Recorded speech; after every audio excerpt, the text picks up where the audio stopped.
Aprovado o relatório final da CPI dos ingressos. Hoje tem reunião importante das CPIs dos pedágios, do trabalho escravo e das áreas contaminadas em São Paulo. Audiência pública debate diretrizes do Plano Estadual de Resíduos Sólidos no Estado.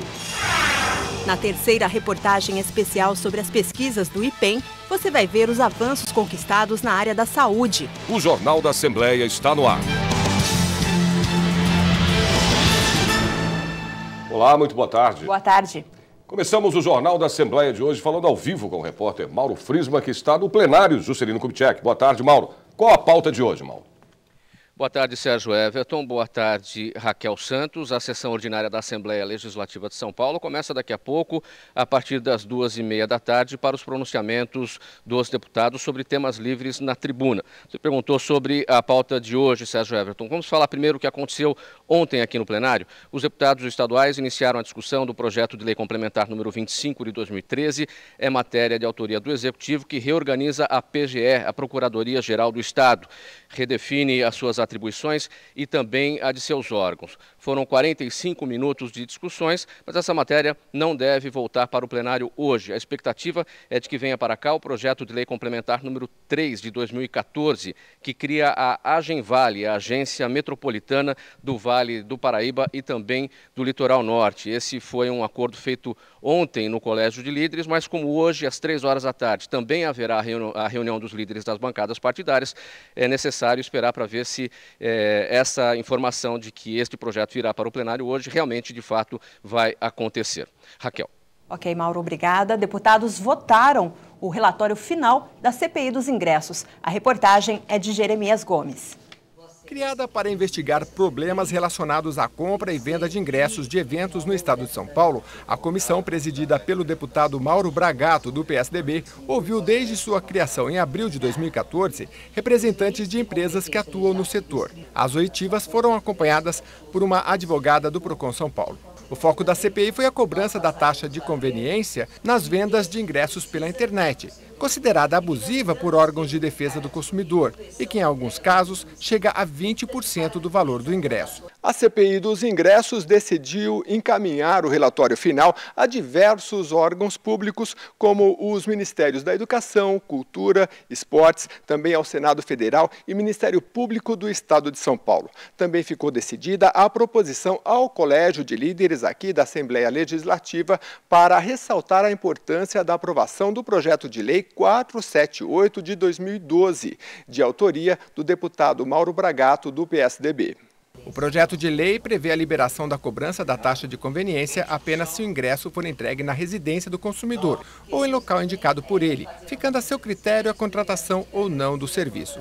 A deputada Célia Leão, do PSDB, relatora da CPI, comentou a decisão de apresentar uma proposta à Câmara dos Deputados para que projeto de iniciativa federal que trata do tema seja aprovado nos moldes do projeto estadual, ou seja, mais compatível com o Código de Defesa do Consumidor, segundo o relatório. No nosso relatório, nós chegamos à conclusão de que o projeto do deputado Antony Garotinho, que é um projeto de lei federal, e o projeto do deputado também Mauro Bragato, um projeto de lei de âmbito estadual, tem que ser aprovados nessa direção.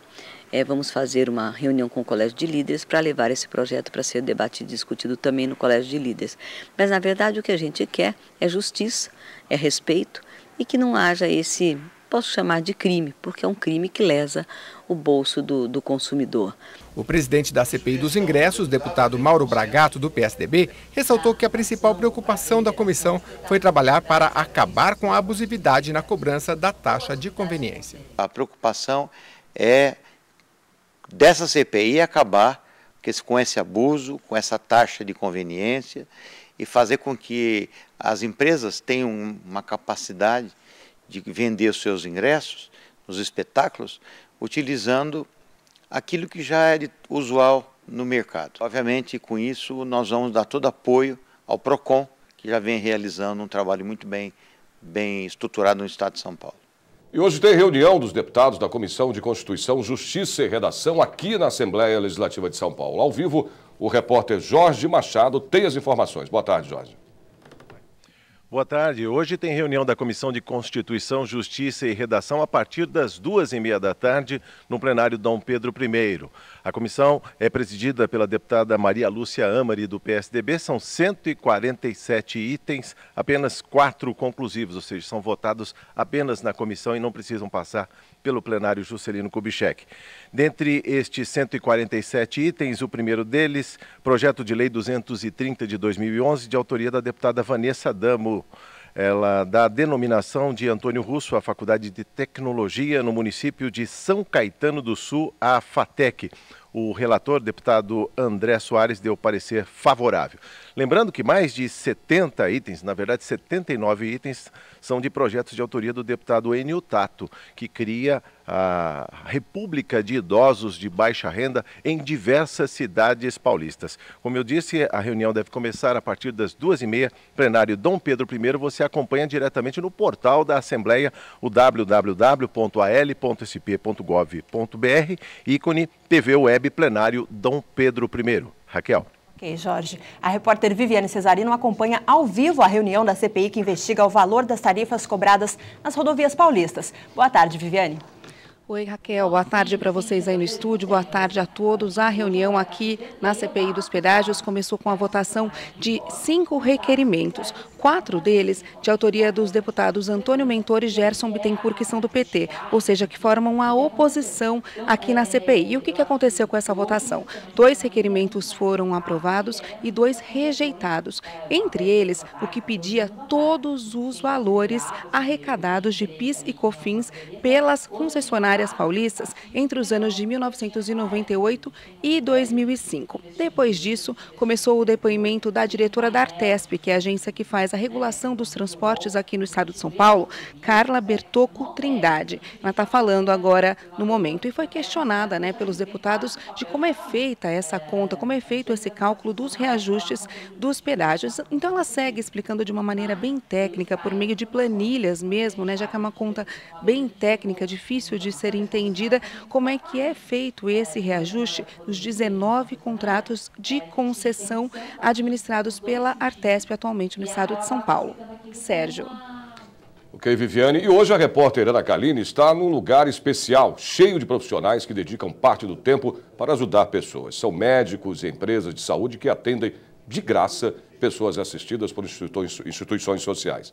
Ana, boa tarde. Explica pra gente como funciona o Instituto Horas da Vida. A gente não sabe, mas cerca de 350 médicos, principalmente aqui na capital, fazem um atendimento gratuito à população em parceria com instituições ou organizações não governamentais. Eu vou conversar sobre o criador dessa ideia, o fundador do Instituto Horas da Vida, para a gente saber um pouquinho como é que ele funciona, como é que funciona essa doação do profissional. Ana, o Instituto ele conecta, ele viabiliza o contato, o acesso entre profissionais e empresas da saúde que dão 1 hora do seu tempo, um serviço, para atender pessoas carentes de instituições sociais. Como você bem falou, hoje são 11, a Paz, Saúde Criança, a Froreg, entre outras, beneficiam seus assistidos com consultas gratuitas de boa qualidade. Agora, como são escolhidas essas pessoas que vão receber esse tipo de atendimento e, principalmente, como é que vocês medem os resultados? Tá, a gente seleciona instituições que são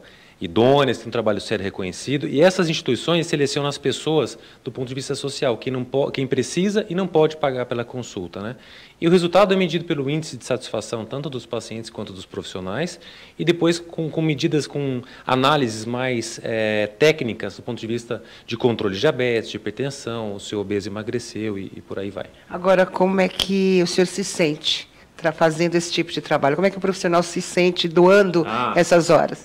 Eu me sinto muito feliz, muito realizado por poder fazer isso e sensibilizar outras pessoas, mas me sinto também muito responsável por colocar isso para frente para que isso cresça e ajude muita gente. Muito obrigada, Raquel. Daqui a pouco a gente vai saber como o profissional de saúde pode também entrar nesse projeto do Instituto Horas da Vida. Voltamos com você. Ok, Ana, até daqui a pouco e vamos a informações do trânsito em São Paulo. Você vê aí imagens ao vivo do elevado Costa e Silva ao Minhocão, na região central da capital. Trânsito bastante intenso aí na região, mas fluindo normalmente.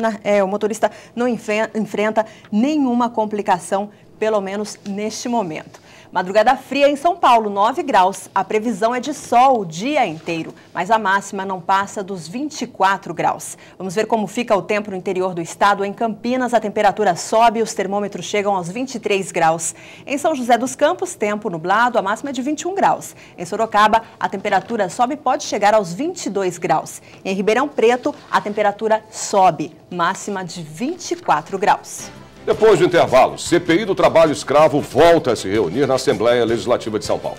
A audiência pública debateu as diretrizes do Plano Estadual de Resíduos Sólidos no estado. A gente volta em 30 segundos. Até já.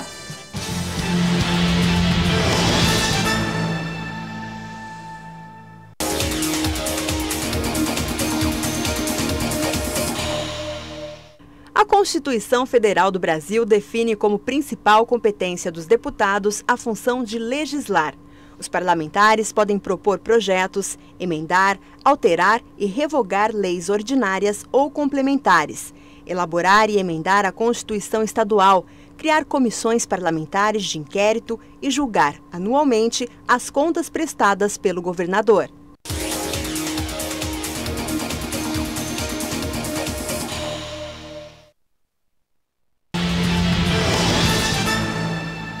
Nós voltamos a falar ao vivo com o repórter Mauro Frisma, que tem as informações sobre a reunião da CPI que investiga as áreas contaminadas em São Paulo. Mauro, você. Olha, Sérgio, esta é a primeira reunião da CPI no segundo semestre, após o recesso parlamentar, e a Comissão Parlamentar de Inquérito investiga a contaminação do terreno onde hoje está construído o condomínio Barão de Mauá, na cidade de Mauá, e também a área onde está instalado o Shopping Center Norte e também o conjunto Cigapura, Zaquinac, na zona norte aqui da capital. O objetivo desta reunião hoje é a deliberação de documentos referentes aos trabalhos dos deputados estaduais. A reunião começa a partir das 3h30 da tarde, no plenário José Bonifácio, e a presidente da CPI é a deputada Vanessa Adamo, do PMDB. Sérgio. Ok, Mauro. Os deputados da CPI, que investiga o trabalho escravo em São Paulo, voltam a se reunir hoje aqui na Assembleia Legislativa. E quem tem as informações ao vivo é o repórter Jeremias Gomes. Jeremias. Boa tarde, Sérgio. Exatamente. A CPI do trabalho escravo, presidida pelo deputado Carlos Bezerra, do PSDB, convocou diversos representantes de sindicatos para falar da realidade deste setor relacionado ao trabalho escravo no estado de São Paulo. Aqui da esquerda para a direita no seu vídeo, neste momento falando o senhor Josimar Andrade, que é dirigente sindical do Sindicato dos Comerciários de São Paulo, e ao lado dele o senhor Fernando Pimentel, superintendente da ABIT, que é a Associação Brasileira da Indústria Têxtil de Confecção, ladeado pelo presidente da comissão, e da senhora Maria Suzicléia Assis, que é diretora do Sindicato das Costureiras de São Paulo, e do seu José Luiz Cunha, da ABVTEX. Eles todos compõem a mesa, estão prestando esclarecimento, conversando com o deputado. O deputado fez diversos questionamentos ao senhor Josimar, por exemplo, como qual é a orientação que o sindicato passa para os seus associados quando eles trabalham em condições análogas aos de escravo, quais são as consequências desse trabalho para os seus associados, enfim. O deputado trouxe agora há pouco uma outra notícia importante. A procuradora que trata do caso da empresa M-Officer, uma empresa conhecida do ramo da moda, que está nos principais shoppings do país, ela pediu para que essa empresa, que foi flagrada, inclusive por diligência aqui da CPI do trabalho escravo, com trabalhadores nestas condições, essa procuradora pediu para que essa empresa fosse enquadrada na nova lei paulista do trabalho escravo, e uma das consequências, uma das penalidades é o próprio fechamento da empresa. Voltamos com você, Raquel. Ok, Jeremias. E na primeira reunião deste segundo semestre, deputados da Comissão de Transportes e Comunicação analisaram e aprovaram projetos importantes. Foram aprovados 8 projetos que dão denominação a rodovias, estradas, viadutos e trevos nos municípios do estado de São Paulo. É uma forma de homenagear e de reconhecer o trabalho daqueles que contribuíram e fizeram a diferença em suas respectivas áreas. O deputado Antônio Mentor, do PT, falou da importância das organizações não governamentais e dos projetos de utilidade pública. As entidades sociais, elas exercem um papel muito importante para a sociedade e, na grande maioria das vezes, o fazem em substituição a obrigações que são do Estado. E essas pessoas, de maneira voluntária, se dedicam a atendimento social de grande importância, de grande alcance. Na verdade, é a função da comissão analisar. O deputado, se ele tem alguma dúvida, ele tem a prerrogativa de pedir vista, votar favorável ou contrário. Então, começamos o segundo semestre com muito trabalho aqui no maior parlamento, que é a Assembleia Legislativa do Estado de São Paulo. O deputado João Caramês, do PSDB, presidente da comissão, fez um balanço da reunião e falou do andamento dela para os próximos encontros. Temos a questão do fretamento, que é uma coisa que realmente teve um embate muito grande aqui, possivelmente eles retornarão, esse é um deles, né? Tem a questão do pedágio, a CPI do pedágio, enfim, uma série de coisas ainda que vai envolver a comissão até o final do ano. Uma audiência pública debateu um projeto da Prefeitura de São Paulo que prevê o alargamento de avenidas, o que pode desapropriar dezenas de famílias na zona sul da cidade. O deputado Carlos Gianazzi, do PSOL, realizou audiência com os moradores do Jardim Guaembu 2, no plenário José Bonifácio da Assembleia Legislativa. A população está mobilizada contra desapropriações que devem acontecer com a construção de um corredor de ônibus no bairro da Zona Sul de São Paulo. Então a população, no momento, se encontra completamente em pânico, desemparado, não sabe a quem recorrer, porque esse projeto ele foi aprovado e não chegou ao conhecimento da comunidade, da população de forma geral, né? Houve uma discussão prévia?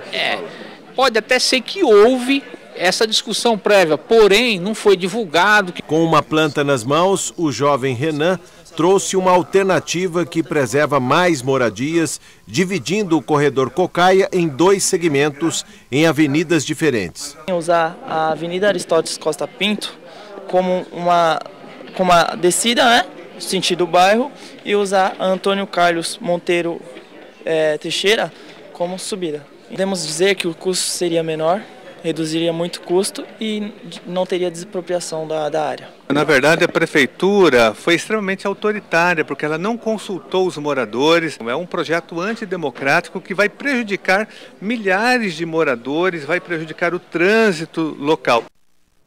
A audiência pública no Legislativo Paulista debateu as diretrizes do Plano Estadual de Resíduos Sólidos no Estado. O Plano Estadual de Resíduos Sólidos foi apresentado em 5 audiências públicas nas cidades de Presidente Prudente, Sorocaba, Bauru, Ribeirão Preto e esta última, no Auditório Franco Montoro da Assembleia Legislativa. A cargo da Coordenadoria de Planejamento Ambiental da Secretaria de Meio Ambiente, o panorama dos resíduos sólidos mostra que há apenas 29 cidades com aterros irregulares no estado, um número reduzido em relação ao país. Nós hoje cumprimos o que a lei nacional diz, 0 de lixão. São Paulo não tem lixão, né? O que nós temos hoje em São Paulo são alguns aterros inadequados, número de 29, e esses aterros todos têm uma ação de justiça, um termo de ajustamento de conduta, estão todos para serem encerrados. O plano traz diretrizes, metas e ações para a questão dos resíduos sólidos até 2025. Até lá, metade de todo o lixo seco deve ser reciclada antes de chegar aos aterros, conforme preconiza a Política Nacional de Resíduos Sólidos. Hoje, meio ambiente está relacionado à qualidade de vida, né? Resíduos sólidos, lixo, é um problema de qualidade de vida. Se você jogar esse resíduo no rio, você vai ter problemas de enchente, você vai ter, né, doenças, né? Então, você tem que trabalhar com essa realidade, mostrando que é tão importante cuidar do lixo, como ter uma habitação decente, como ter saneamento, né? Que o governo do estado tem aí uma meta para 2018, 100% de coleta e 100% de tratamento e saneamento, que é uma questão ambiental. Vamos a informações do trânsito em São Paulo. Vemos aí imagens ao vivo da Avenida Paulista. Trânsito aí um pouquinho carregado, né? Nos 2 sentidos, aliás. Tanto para o motorista que segue no sentido Paraíso, que são essas imagens que você vê aí no primeiro plano, como também para o motorista que segue no sentido Consolação, no lado oposto. Veja como fica o tempo nesta tarde para o interior e também no litoral do estado. Em Santos, a temperatura sobe, máxima chega aos 22 graus. Em São José do Rio Preto, o tempo fica nublado, máxima de 23 graus. Em Mogi das Cruzes, os termômetros não passam de 23 graus também. E em Piracicaba, a temperatura máxima deve chegar aos 22 graus. Você vai ver a seguir, a Comissão de Educação e Cultura volta a se reunir aqui na Assembleia Legislativa. E na terceira reportagem especial sobre o Instituto de Pesquisas Energéticas e Nucleares de São Paulo, você vai ver os avanços nas pesquisas de tratamentos de várias doenças, inclusive o câncer. A gente volta em 40 segundos. Até já!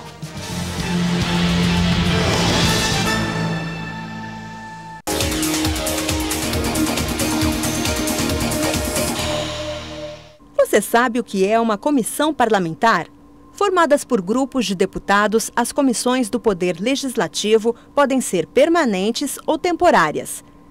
As comissões permanentes se perpetuam através das legislaturas. Têm como objetivo analisar toda a matéria que tramita na Assembleia. Já as comissões temporárias são constituídas com finalidades especiais ou de representação.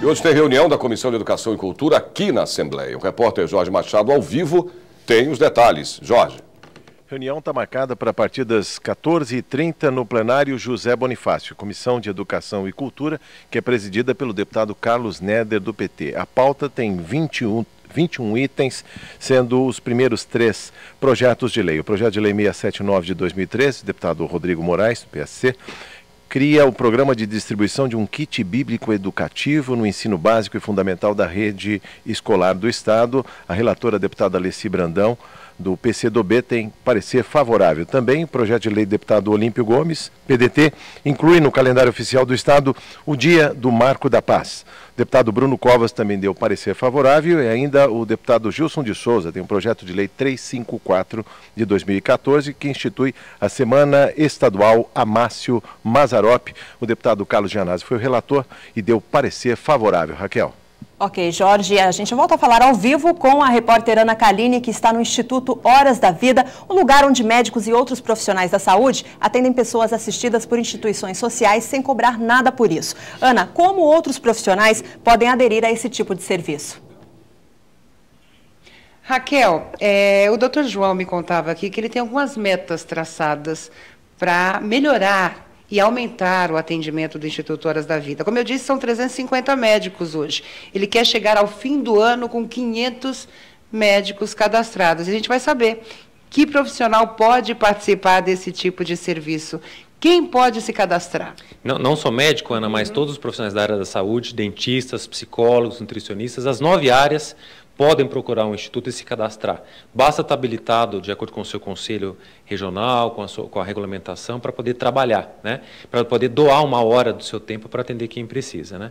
O mais importante agora é a gente sensibilizar esse profissional para que ele possa doar 1 hora, para que a gente possa atender mais pessoas. É ele que escolhe esse tempo? Quer dizer, o senhor dá essa liberdade? É ele. O atendimento é voluntário. Ele escolhe quando ele pode, da maneira que ele pode e quando ele consegue. Mas quando ele se propõe a fazer isso, a gente pede para que ele faça de uma forma humanizada e resolutiva.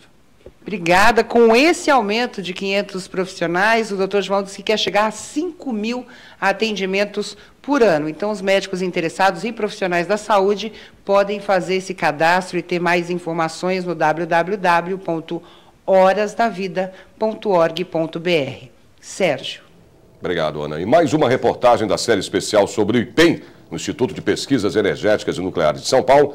Vamos mostrar experiências na área da saúde. São técnicas desenvolvidas com laser para tratar alguns tipos de doenças, inclusive o câncer. A reportagem é de Mauro Frisman.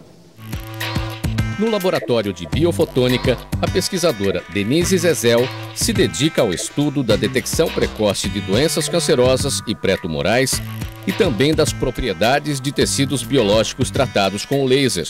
Ele é um método que mostra a composição molecular daquele tecido que foi ou cortado a laser ou foi ablacionado a laser, como é o caso do tratamento de pacientes queimados com laser de femtosegundo. Então, com esse método, eu consigo saber não só aquilo que um patologista vê, uma imagem do que aconteceu, mas eu complemento a informação do médico com uma informação de conteúdo químico. Seu objetivo é identificar novas técnicas de diagnóstico e terapias baseadas em lasers para aplicações em medicina e odontologia. Nessa imagem aqui, nós vemos um osso que foi cortado a laser da mandíbula. No caso de pacientes que tiveram um acidente, tem que reconstruir a face, em vez de cortar com broca, instrumento rotatório, podemos cortar com laser, que é menos invasivo, não tem vibração mecânica. O laser tem várias vantagens, ele sangra menos pelo calor que ele propicia, então o campo de tratamento do médico é mais limpo, ele tem mais precisão no que ele faz.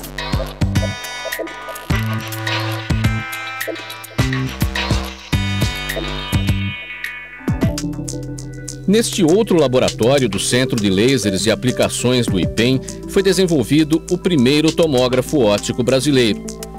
O equipamento utiliza feixes de luz para gerar imagens, e não radiação como os tomógrafos tradicionais, rastreando rapidamente áreas superficiais do tecido humano.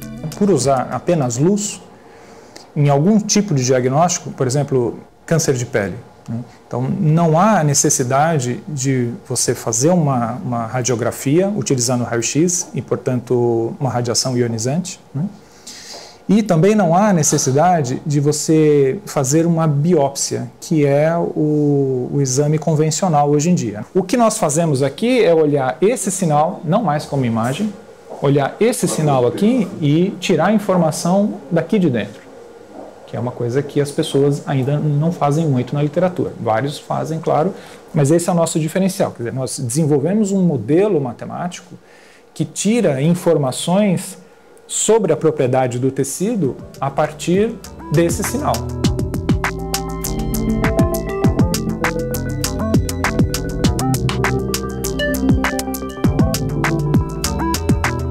O físico Anderson Zanardi utiliza suas pesquisas com o tomógrafo óptico para avançar nos testes do chamado Lab-on-Chip, laboratório dentro de um chip. O princípio do funcionamento do Lab-on-Chip é o mesmo de um chip de computador.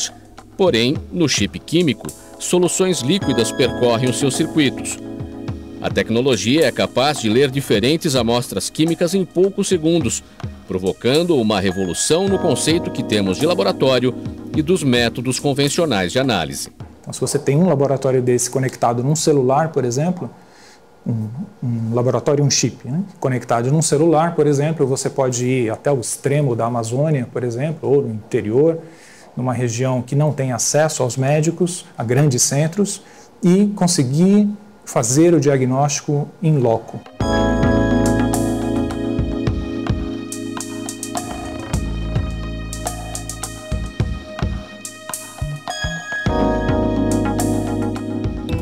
O laser também está presente no diagnóstico de doenças vasculares, especialmente no sistema microcirculatório, onde ocorrem vários processos vitais para a saúde e que podem não funcionar bem nas pessoas com diabetes e nos fumantes. No laboratório de instrumentação biomédica, este engenheiro explica o funcionamento da tecnologia. Esse laser está iluminando toda esta região e uma câmera fotográfica aqui dentro captura esta imagem e processa para extrair informação do fluxo microvascular que está logo abaixo da pele. Em poucos segundos e sem qualquer desconforto ao paciente, processa as informações da área analisada, apresentando o resultado em um código de cores, onde o azul representa elevado fluxo sanguíneo e o vermelho significa a ausência de circulação. Os microvasos têm vários mecanismos de regulagem para manter o fluxo adequado. E esses mecanismos são diferentes. E essas técnicas aqui ampliam a capacidade do instrumento, possibilitando ao médico avaliar diversos mecanismos de controle microvascular.